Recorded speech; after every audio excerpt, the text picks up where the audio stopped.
Welcome to the Morristown Unitarian Universalist Fellowship, where we covenant to weave together the fabric of our community from the strands of our separate lives. We are an inclusive and welcoming congregation, whether in person or connected virtually. Wherever you are, whoever you are, wherever you are on life's journey, you are welcome here. My name is Steve Runyon. Tish Hamilton, Marjorie Wormser, and I will serve as your Sunday Associate team today. This morning's service is unique. We will combine a pre-recorded message about gratitude from President of our denomination, the Reverend Susan Frederick-Gray, along with personal reflections. We are deeply grateful to Beth Wilson for this morning's music, as our music director, Stearns Matthews, is quarantining at home after having tested positive for COVID-19. We hope you will enjoy and be inspired by this morning's Sunday service. Please join me in our affirmation. It is good to be. It is good to be here. It is good to be here together. I have a few announcements to share. A sign-up for donations of furniture and furnishings for the Afghan family we are sponsoring will be coming shortly, so please be on the lookout for further announcements, and thank you in advance for your help. The Bring Us Together Now, or Button group, will be starting the new year with the discussion of Radical Decency by Jeff Garson. Mr. Garson emphasizes decency to self, others, and the world to build constructive relationships with relatives, friends, acquaintances, and non-acquaintances based on respect, understanding, empathy, acceptance, appreciation, fairness, and justice. Button invites you to come discuss this radical approach of practicing these values at all times, in every context, without exception. Meetings will be on Zoom Tuesdays, 7 to 8:30 p.m. on January 11th and 25th and February 8th and 22nd. Please register on Realm or by emailing. Sorry, I don't have the address on me, but please, you can email to register for that. Today, there will be an online coffee hour at 12:30. The link is available in Allison's pastoral update letter from this morning or in the order of service on page 4. And now we light our chalice, the symbol of our faith, which you can join by lighting a chalice or candle at home with this inspiration from Dr. Albert Schweitzer. In everyone's life, at some time, our inner fire goes out. It is then burst into a flame by an encounter with another human being. Let us be thankful for those whose light rekindles our inner spirit.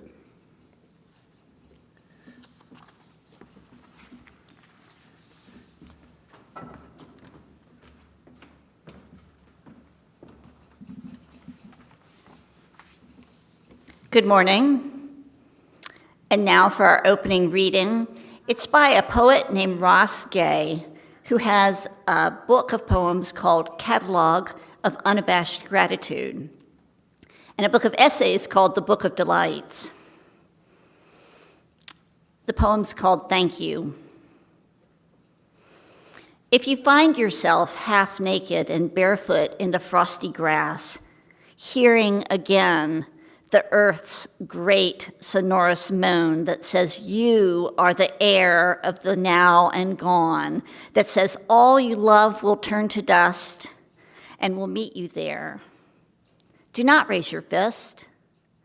Do not raise your small voice against it, and do not take cover. Instead, curl your toes into the grass, watch the cloud ascending from your lips. Walk through the garden's dormant splendor. Say only, thank you, thank you. And now for our opening song, which is number 1010 in our teal hymnal, We Give Thanks. And of course, if you're at home, you can sing as loud as you want to.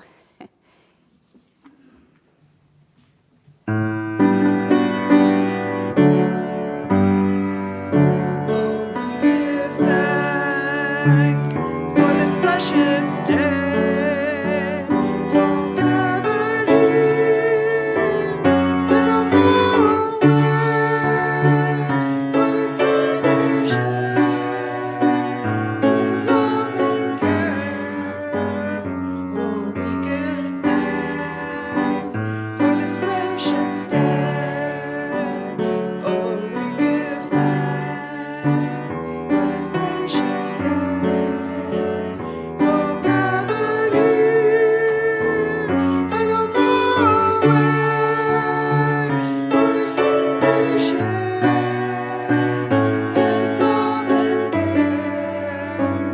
Oh, we give thanks for this precious day.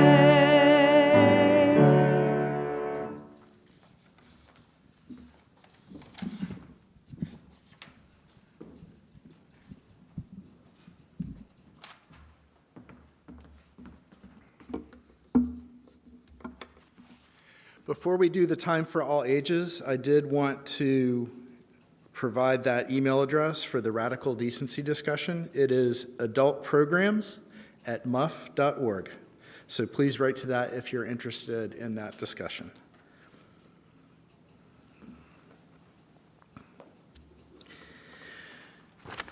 Our time for all ages today is the parable of the cracked pot. A water bearer in a far-off land had 2 large pots, each hung on the ends of a pole, which she carried across her neck. One of the pots had a crack in it, while the other pot was perfect and always delivered a full portion of water. At the end of the long walk from the stream to the house, the cracked pot only arrived half full. For a full 2 years, this went on daily, with the bearer delivering only 1.5 pots full of water to her house. Of course, the perfect pot was proud of its accomplishments, perfect for which it was made. But the poor cracked pot was ashamed of its own imperfection and miserable that it was able to accomplish only half of what it had been made for. After 2 years of what it perceived to be bitter failure, it spoke to the water bearer one day by the stream.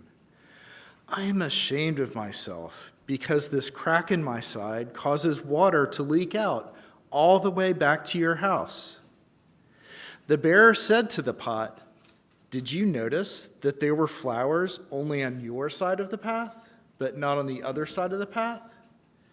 That's because I have always known about your flaw, and I planted flower seeds on your side of the path. And every day while we walk back, you've watered them. For 2 years, I have been able to pick these beautiful flowers to decorate the table. Without you being just the way you are, there would not be this beauty to grace my house. Each of us has our own unique flaws. We're all cracked pots. But it's the cracks and flaws we each have that make our lives together so very interesting and rewarding. In the spirit of gratitude and reappreciation, let's appreciate ourselves and each other for who we are and look for the good in one another.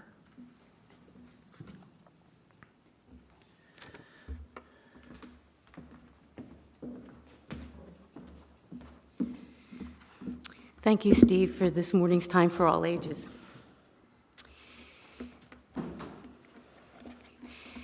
Now is the time in our service where we give and receive our weekly offering. We believe that generosity changes lives. It changes the lives of the people in our community, and it changes our own lives in the giving. And this week's offering will be shared 50-50, or split 50-50, between the Morristown Unitarian Universalist Fellowship and NorWestCap, whose work throughout northwestern New Jersey empowers thousands of individuals and families to move away from the crisis of poverty and towards a future where they can thrive. You can donate via text to give. The number is 73256 with the keyword MUUF, M-U-U-F, followed by the dollar amount, or you can give online at onrealm.org/Morristown UNITA, Morristown Unitarian abbreviated, -give/now. All of this information is in your order of service, as well as in the weekly email from Allison Miller. Thank you, Beth, for this morning's offertory music.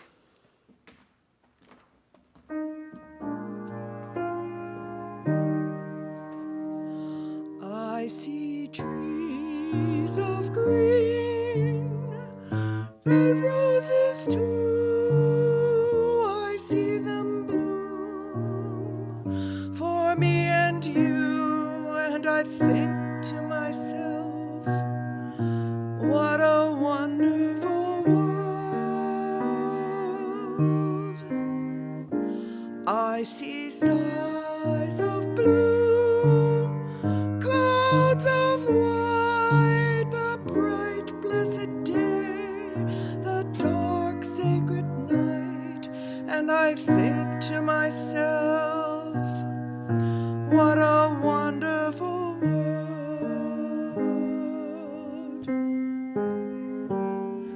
The colors of the rainbow, so pretty in the sky, are also on the faces of people going by. I see friends shaking hands, saying, how do you do? They're really saying, I love you. I hear babies cry, I watch them grow. They'll learn much more than I'll ever know. And I think to myself, what a wonderful world. Yes, I think to myself, what a wonderful world.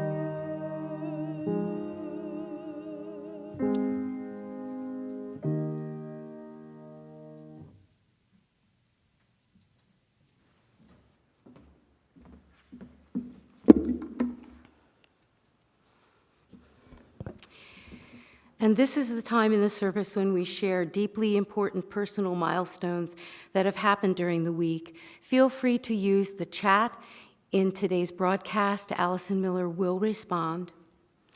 Know that we are your community, and if you have a serious need or have suffered a personal tragedy, we want to help. If you have a new member in your family or other personal joy, we are eager for the chance to celebrate with you.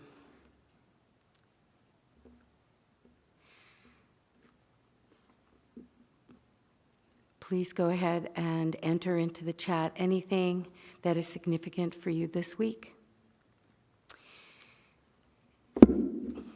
Let's take a moment of silence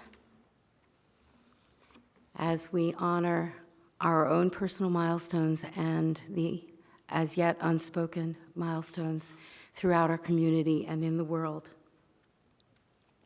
And as we enter this sacred silence, may our truest selves transcend the dissonance of daily distraction as we join the spiraling infinite dance, pulsing unseen throughout all creation. So may it be.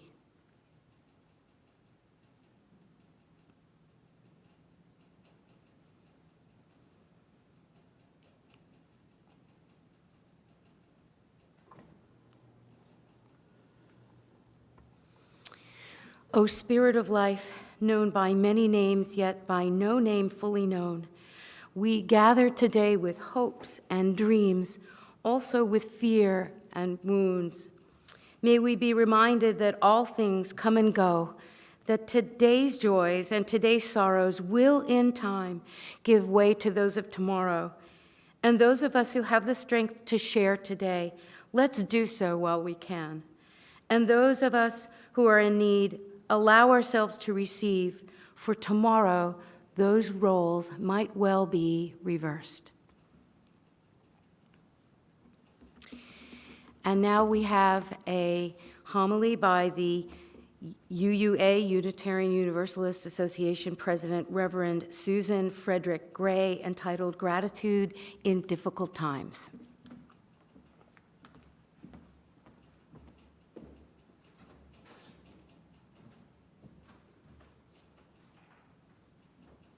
Dear ones, I'm going to be honest with you. For me, these past few months have been rough. As the pandemic wears on, I have experienced a level of exhaustion I have not known before.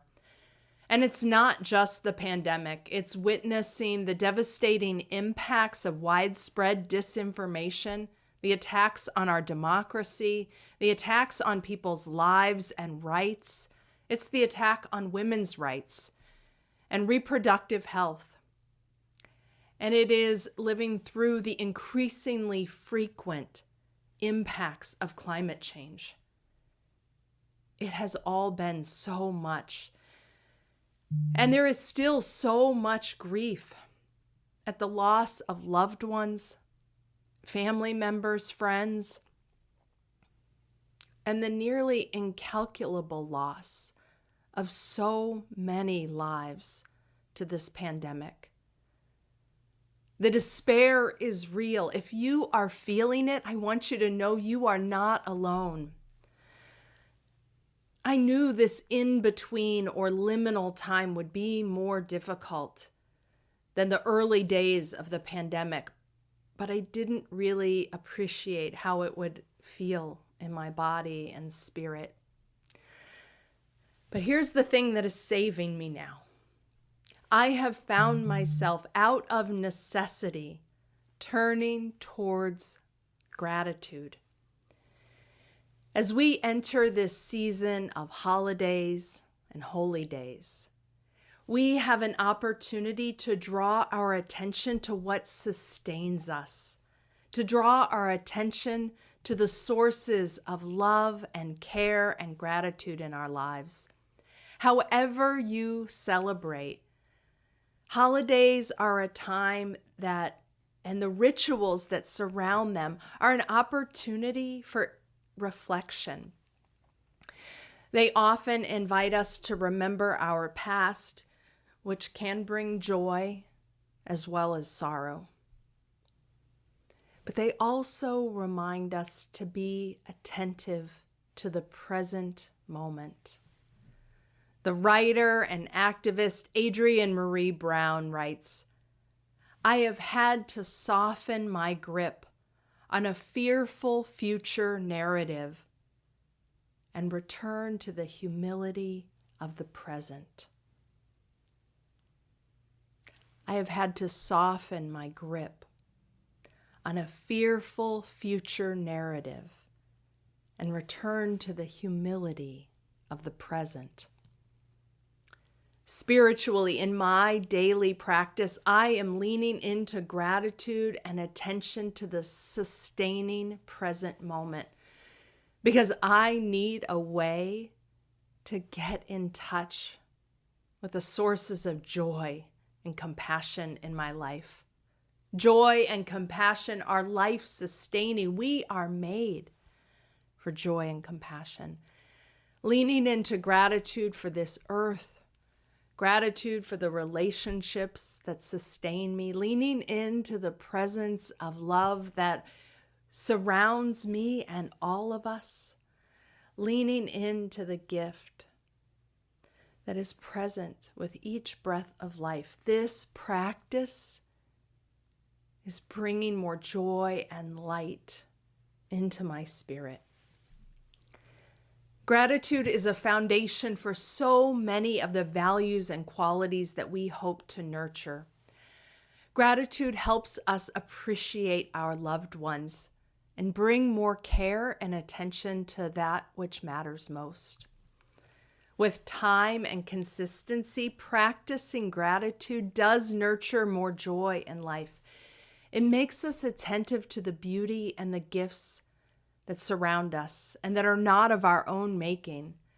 Gratitude helps us turn our unrealized desires to an appreciation of what we already have, and for what Adrienne Marie Brown describes as the humility of the present.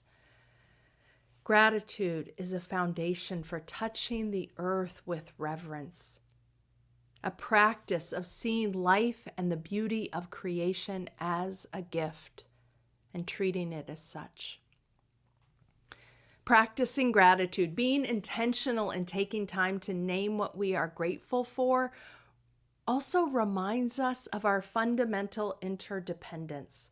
When I ask myself, what am I grateful for? I think of the people that I love and who love me. I think of the relationships that sustain me. I think of my sweet dog and how much I love him, how grateful I am for his presence in our family. I think of the gift of the earth. I open my attention and give thanks for the blue sky or the rain, for the trees and the sun, for the wind and the life-giving water. I remember the fundamental interdependence in which I am held, in which all life is held. And I feel that as a source of strength and connection. One of the things I love most about gratitude is that it's concrete. We all know what gratitude means. We know what it is to feel thankful. On the one hand, gratitude is simple and clear. However, when we really foster an intentional practice of being mindful every day, of taking time every day to think about what we are grateful for, to think about the gifts that have come to us and sustain us, we realize that gratitude actually has the power to deeply change our perspective. It has the power to shape and reshape our communities and our culture. Gratitude is incredibly powerful. Gratitude is a concrete practice that with time unlocks a generosity of spirit and a generosity of love. Experiencing our interconnectedness, experiencing the ways that we are not isolated beings, but deeply connected and held by gifts not of our own making, inspires a generosity of spirit for ourselves and for others. It inspires a desire to nurture those connections with love, to pay more attention to what matters. So I am calling myself back to gratitude these days. I am calling myself back to a practice of gratitude to find my way through the grief and the fear and the struggle and the despair. Now, to be clear, this practice of gratitude doesn't make our grief or my grief go away. And it doesn't mean I don't still have moments of fear and anger or feel gripped by despair. Intentional spiritual practice actually makes space for all of us to welcome whatever is present in our hearts. And gratitude reminds me that that is not all that life holds for me. There are so many ways to create a regular practice of gratitude. I know people who have gratitude journals who spend a little time each day writing down 1 or 2 or 3 things that they were grateful for from that day. Many years ago, I had a practice where every time I would cross the threshold of my home, either to leave or to come back home, as I crossed the threshold, I would pause and take a breath, and I would recall something that I was grateful for from the day or from the morning. These days, I am making time in my morning practice to ask myself what I am grateful for and to open my heart to those gifts. When our spirits are worn and weary from grief and loss and fear and anger, which legitimately our spirits are rightfully weary.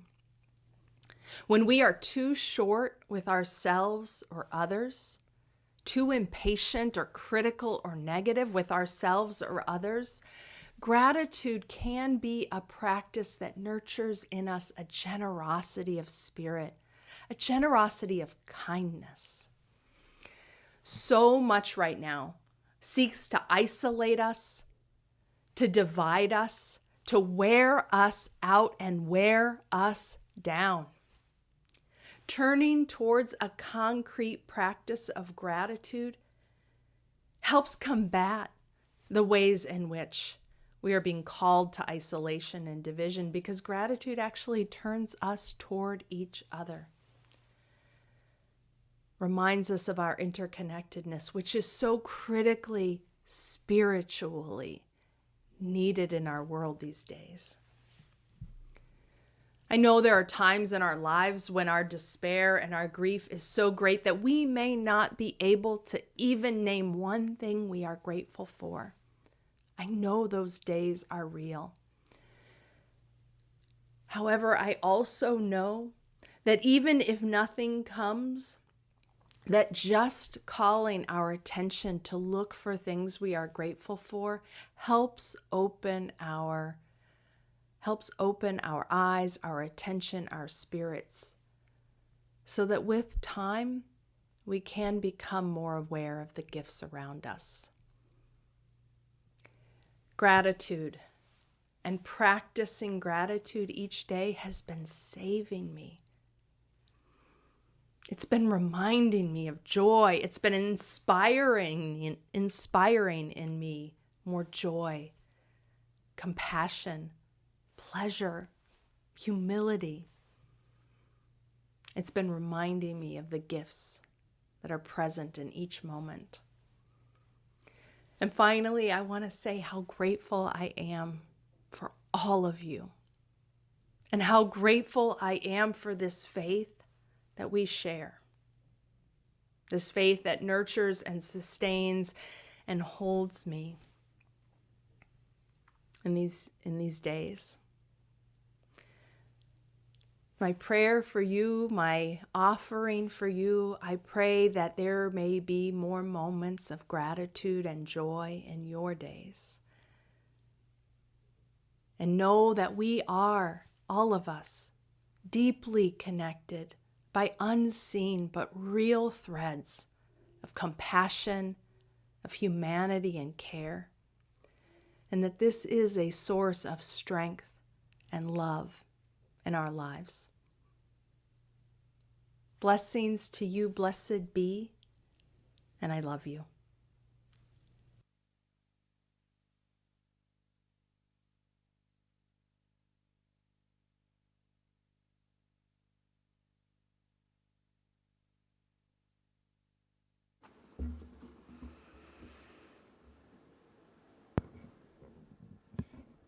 So, here we are on the day after Christmas, the British Boxing Day, the first day of Kwanzaa, and a few weeks after Hanukkah. It's the season of presents that we give and receive, and presents, as in gathering together with family, friends, and loved ones, which some of us got to do in person, and some of us did not, which is yet another reminder what a gift it is to be fully present. Not that we needed one. Sometimes it can be hard to feel grateful, as Susan Frederick-Gray just pointed out. When I was very young, my mother worked outside the home, which wasn't that common in the 1960s. She sent me to the best local preschool she could find, the Atlanta Jewish Community Center. We weren't Jewish. For a 3-year-old, Hanukkah meant 8 days of gifts. Yay!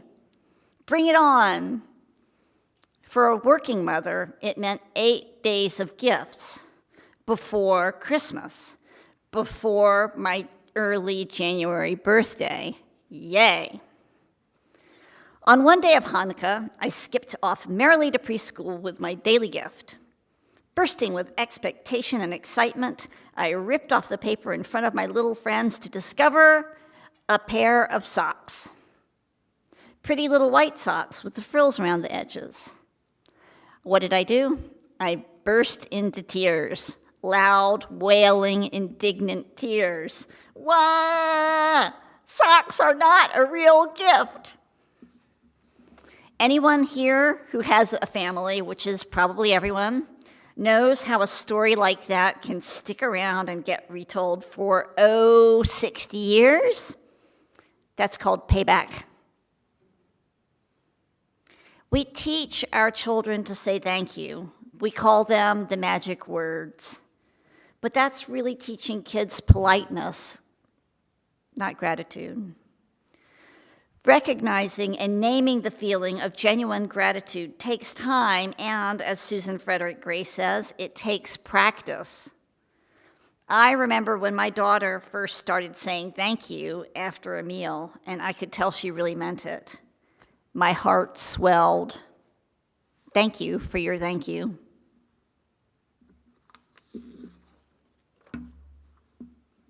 In his sermon, Being Thankful in a Thankless World, the Reverend Josh Pollack says that recognizing and expressing real gratitude takes understanding our limits, our fragility, our interdependence. He says, we feel genuine gratitude when we finally recognize our lives and the lives of others as precious, as sacred, as holy, and as unlikely, mysterious, miraculous gifts. That seems especially fitting to me right now. One of my favorite poems about the gift of gratitude and graciousness is called Small Kindnesses by Danusha Lamaris. Some of you may remember me reading this before. She writes, mostly, we don't want to harm each other. We want to be handed our cup of coffee hot and to say thank you to the person handing it, to smile at them and for them to smile back, for the waitress to call us honey when she sets down the bowl of clam chowder, and for the driver in the red pickup truck to let us pass. We have so little of each other now, so far from tribe and fire. Only these brief moments of exchange.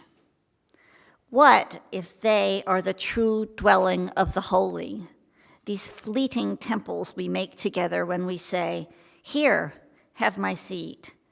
Go ahead, you first. I like your hat. Thank you for listening today. Guess what I got for Christmas this year? Socks. Thank you, my mother, for the socks. And now I invite you to join in the next song, number 346 in the Gray hymnal. Come sing a song with me.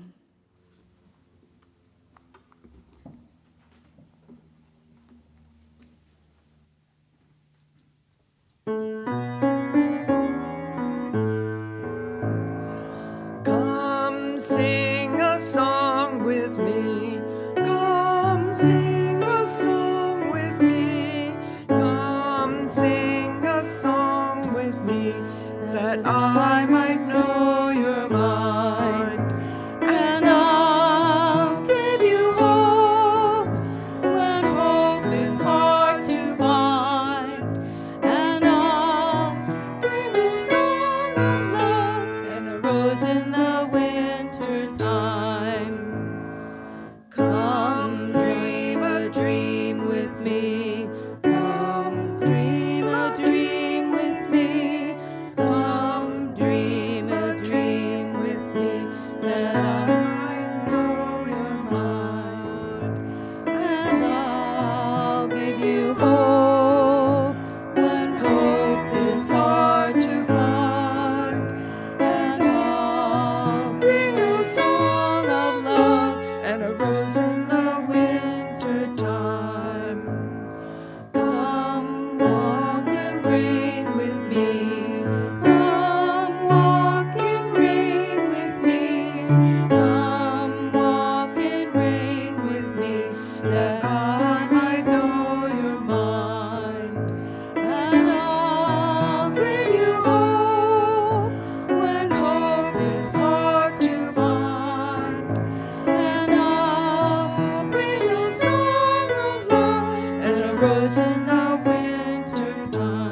My dad taught us kids to want everything we have rather than try to have everything we want. More recently, the power of gratitude surprised me in the months before my mother's passing in September 21, and since then as well. My dad passed away 5 years ago, and during the visits with my mother since that loss, she really enjoyed and always expressed her appreciation for those visits, especially when I brought my Threshold Choir colleagues to sing. We made kindness audible, and she loved it and told us so every time. COVID-19 precautions put a stop to all in-person visits in March 2020. We had a few in-person visits outdoors in the summer of 2020, which then became impossible when my mother became bedridden in September. It was upsetting to be unable to visit my mom. We made do with twice-weekly Zoom visits, and I was so relieved in February 2021 when in-person visits resumed. Even with gloved hands and gown and face mask covered by a face shield, being in the room with my mom, stroking her head, holding her hand, was a tremendous boost for both of us. I was ever so grateful that my mom held on and survived long enough for us to have meaningful visits in person again. And despite her extreme shortness of breath and inability to feed or dress herself because of advanced arthritis, I was struck by the ever-flowing gratitude my mom expressed for each day of life, for her loving family and friends, and for each visit we shared.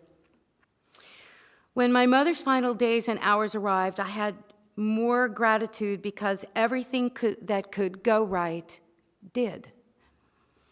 Like my dad, my mother clearly articulated to my siblings and me about her end-of-life wishes. My mother's mind remained clear. She had virtually no pain. Her medical team was skilled and compassionate. She said that she was ready for the end of her life, and her last words to me expressed gratitude. So gratitude for all that went right has carried me through and helped me navigate the new normal of life without parents. My gratitude also surprised some of the people who wanted to offer condolences and comfort. The gratitude I felt eclipsed any darkness that they may have been prepared to assuage.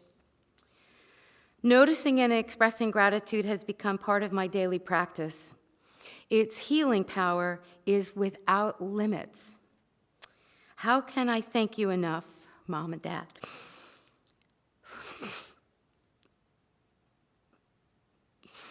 for teaching me about the value of gratitude? That was a surprise. So we're going to have a ritual this morning involving water, and in our denomination, we use water as a symbol of life when we dedicate a new child, when we gather together in September and share water from the various places that we have been. We use water in many ways as this symbol of life, and we are all connected by it. So this morning, if you have a bowl or a cup of water, you will be able to see how when you touch it, the ripples spread out to the edge and symbolically beyond the edge in ways that we are all connected. So I'm going to invite you to take your index finger and tap and make ripples, and then press against your thumb and take a moment to feel gratitude for something in yourself, in ourselves individually. It could be an extra day off from work because of the way the holidays landed. It could be that we have sun rather than rain today. It could be anything that comes to your mind, and feel in your heart gratitude for whatever that is. Take your next finger and tap and see the ripples spread, and touch your thumb. And in this moment, find gratitude for something in your circle of friends and in your family. Maybe that you had a chance to be in contact with them either in person or virtually.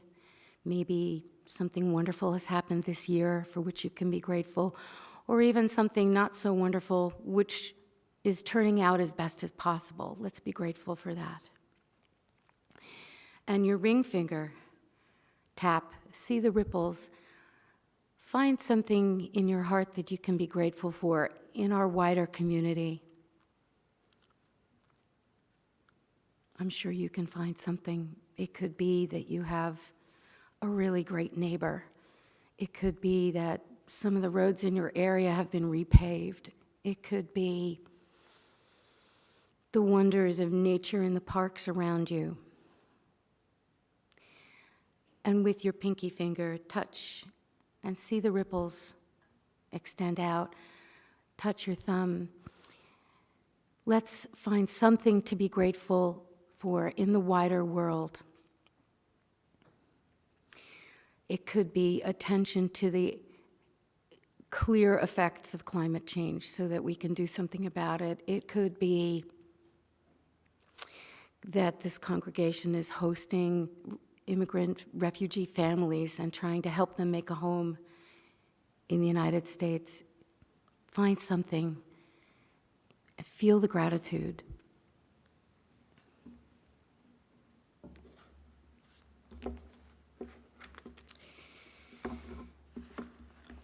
And so this is one of many rituals you could do as you feel moved. And when we do that, let's offer compassion for others as well as for ourselves. Let us be instruments for peace and hope and gratitude in this world.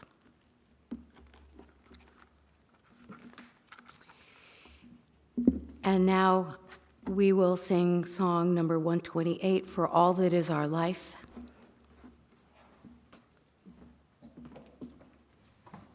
For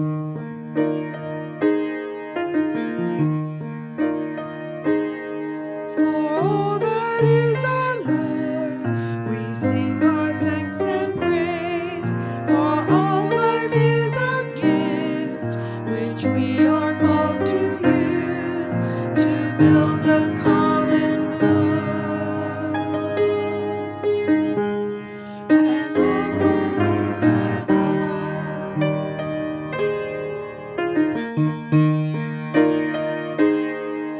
For needs which others serve, for services we give, for work and its rewards, for hours of rest and love, we come with praise and thanks. For all that is our life.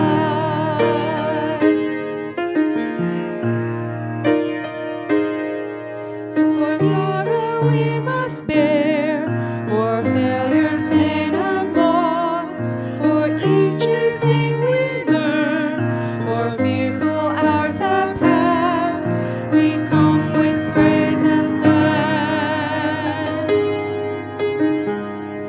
For all that is our life.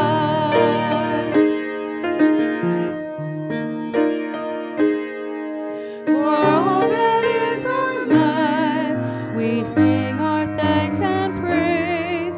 For all life is a gift, which we are called to use to build the common good and make our own days glad.